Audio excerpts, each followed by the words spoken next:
할렐루야. 반갑습니다, 성도 여러분. 오늘 또 함께 하나님의 말씀을 묵상하게 된 것을 기쁘게 생각합니다. 오늘 우리가 함께 묵상하는 하나님의 말씀은 역대하 25장 1절부터 13절까지 말씀입니다.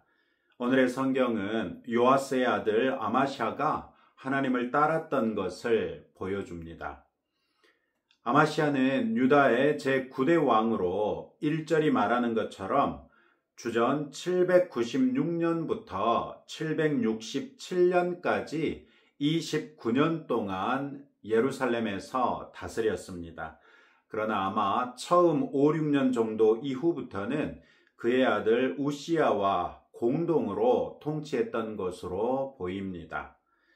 그는 자신의 왕권을 공고히 한 후에 자기 아버지 요아스 왕을 암살했던 두 사람, 암몬 여인의 아들 사밧과 모압 여인의 아들 여호사밧을 죽입니다.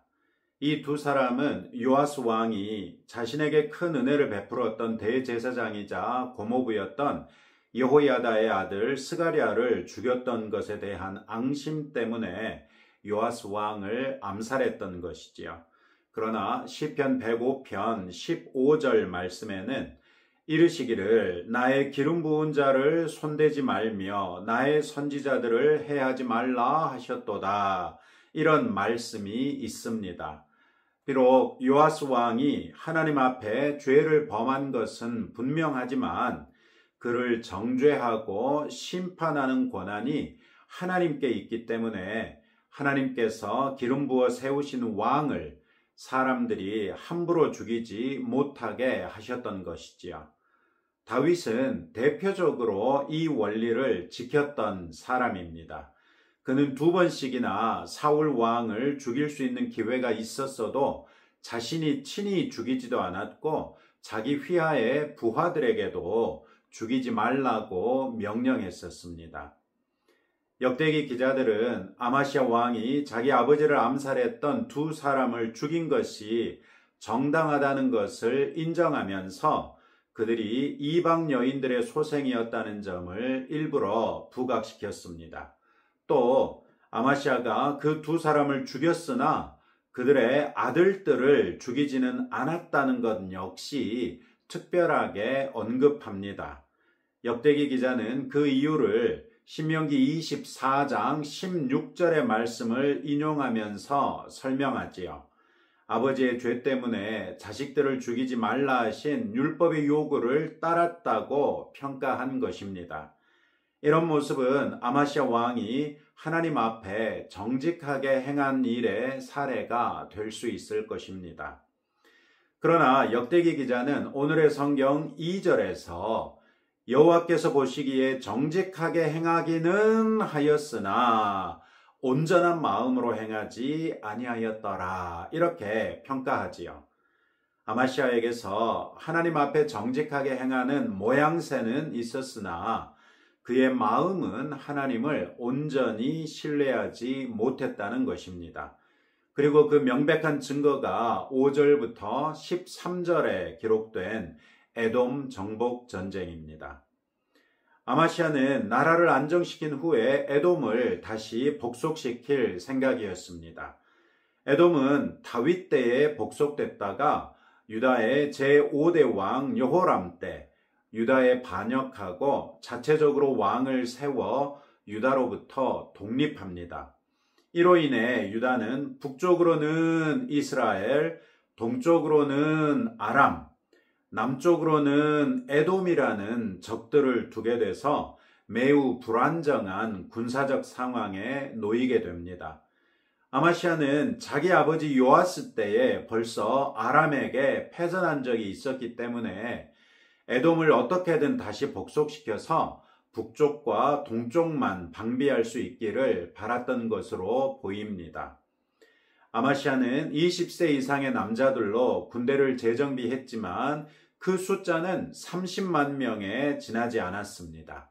이 숫자는 아사 왕 때에 58만 명이었던 것이나 여호사밧 왕 때에 무려 116만 명에 비하면 초라한 숫자에 불과하지요.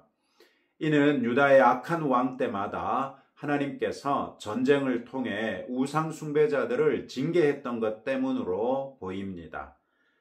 에돔이 강대국은 아니지만 고지대에 자리 잡고 있었기 때문에 30만 명의 군대로도 부족하다고 생각했던지 아마시아는 당시 북왕국 이스라엘의 왕 여호아스에게 은 100달란트를 주고 10만 명의 용병을 고용합니다. 바로 이 사건이 아마시아가 하나님 앞에 정직하게 행하기는 했으나 온전한 마음으로 행하지 못했던 사례가 되겠습니다. 하나님께서는 선지자를 보내서 하나님께서 북왕국 이스라엘과 함께하지 아니하신다고 말하면서 그 10만 명을 되돌려 보내라고 합니다. 이때 선지자는 8절에서 보는 것처럼 왕이 만일 가시거든 힘써 싸우소서 하나님이 왕을 적군 앞에 엎드러지게 하시리이다. 하나님은 능히 돕기도 하시고 능히 패하기도 하시나이다. 이렇게 말합니다. 여기에서 앞부분 왕이 만일 가시거든 힘써 싸우소서 이렇게 번역된 부분을 히브리어에서 직역해보면 그럼에도 당신은 가소서, 하소서, 전쟁을 위해 힘을 내소서 이런 표현입니다. 이 말은 이스라엘의 10만 명을 돌려보내기 싫으면 그냥 데리고 가서 힘껏 전쟁에 임해 보라는 것입니다. 그렇게 되면 결과는 하나님께서 왕을 적군 앞에서 엎드러지게 하실 것이라고 말한 것이지요. 하나님께서는 돕기도 하시지만 패하기도 하실 수 있는 분이라는 것을 잊지 말라고 선지자가 예언하고 있는 것입니다. 아마시아 왕은 이때도 이미 지불한 은 100달란트를 아까워합니다. 그러자 선지자는 여호와께서 능히 이보다 많은 것을 왕에게 주실 수 있나이다 이렇게 말합니다. 즉 이스라엘의 용병 10만 명을 돌려보내고 30만 명만 데리고 가서 하나님을 온전히 신뢰하면서 전쟁에 임하면 에돔을 정복하게 될 것이고 은 100달란트보다 훨씬 더 많은 것을 전리품으로 거두게 될 것이라고 말한 것입니다. 아마시아 왕은 이제라도 선지자의 말을 듣고 이스라엘 용병 10만 명을 되돌려 보냅니다. 은 100달란트는 유다 왕이 이스라엘 왕에게 지불한 것이었고 용병들은 왕의 명령에 따라 참전하도록 보냄을 받았기 때문에 전쟁에서 전리품을 얻어야만 이익을 얻을 수 있었습니다. 그런데 갑작스럽게 참전의 기회를 박탈당하게 돼서 아무런 이득도 없이 왔다 갔다 하게 됐으니 크게 화를 내며 돌아가지요. 이들은 결국 예루살렘에서 80km 정도 북쪽에 있는 사마리아까지 갔다가 유다 군대가 에돔을 공격하는 틈을 타서 거기로부터 예루살렘 북쪽 12km 지역까지, 그러니까 무려 68km 정도까지 밀고 내려오면서 그 베토로네까지 밀고 내려오면서 약탈하고 3,000명이나 죽이기까지 합니다. 결국 아마시아 왕은 자신이 하나님을 온전히 신뢰하지 못했던 것 때문에 무의미하게 은 100달란트를 버린 것은 물론이고 예루살렘 북쪽으로 수많은 고을들을 약탈당하고 사람들도 3,000명이나 희생당하는 손실을 당하게 됩니다. 이런 사실은 혼합주의 신앙의 부작용을 보여주는 것이지요. 혼합주의란 하나님도 믿고 점쟁이나 혹은 다른 종교까지도 기웃거리는 것을 말합니다. 혼합주의는 하나님에 대한 온전한 신뢰의 결핍을 보여줄 따름이고, 이런 신앙은 신명기 6장 5절에서 너는 마음을 다하고 뜻을 다하고 힘을 다하여 내 하나님 여호와를 사랑하라 하신 이런 말씀에 전혀 부합하지 않습니다. 즉 이런 신앙은 하나님께서 인정하지 아니하시고 그렇기 때문에 하나님께서 그런 신앙을 가진 사람들을 책임지실 이유가 없다는 것입니다. 하나님 앞에 설 수 있는 믿음은 순전한 믿음이요, 온전한 믿음으로 100% 하나님만을 신뢰하는 것이라는 것을 다시 한번 마음에 새기시기 바랍니다. 오늘의 성경 11, 12절은 유다 군대가 에돔을 정복했고 전쟁에서 에돔 사람 1만 명을 죽였고 추가로 1만 명을 바위 꼭대기에서 밀어 떨어뜨려 온몸이 산산조각나게 했다라고 말합니다. 역대기 기자가 이렇게 매우 끔찍한 표현을 사용하여 전쟁의 결과를 묘사하고 있는 것은 에돔 사람들에 대한 깊은 반감을 반영한 것입니다. 에돔 사람들은 민수기 20장에서 보시면 출애굽 때도 이스라엘 백성이 자기 땅을 지나가는 것을 군사력을 동원해서 막았던 적이 있고, 바벨론이 예루살렘을 함락할 때도 바벨론 편에 붙어서 유다를 공격했고 함락당하는 예루살렘을 보면서 악의적으로 조롱했던 적 있습니다. 역대기의 청중이 바벨론으로부터 귀환한 사람들이었던 것을 보면 오늘의 성경에서 왜 그렇게 잔혹한 처형을 기술하고 있는지 다소 공감할 수 있을 정도이죠.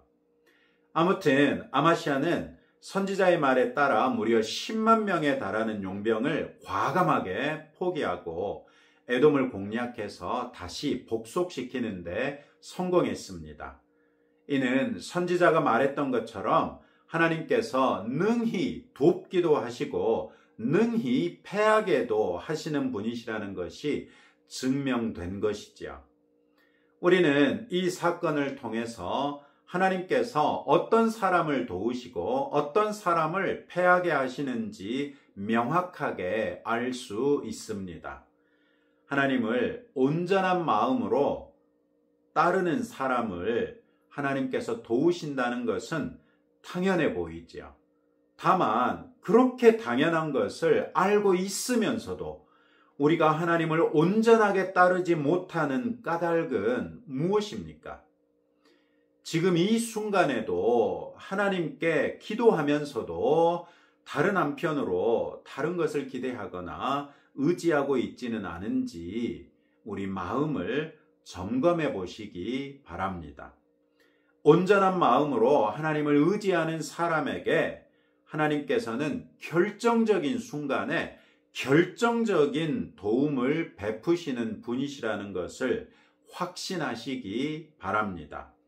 혹시 여러분 중에 오늘 당장 하나님의 결정적인 도움이 필요하신 분이 계시다면 이 말씀을 응답으로 받고 하나님께서 여러분에게 오늘 결정적으로 도우실 것을 기대하시는 복된 하루가 되시기를 주님의 이름으로 축복합니다.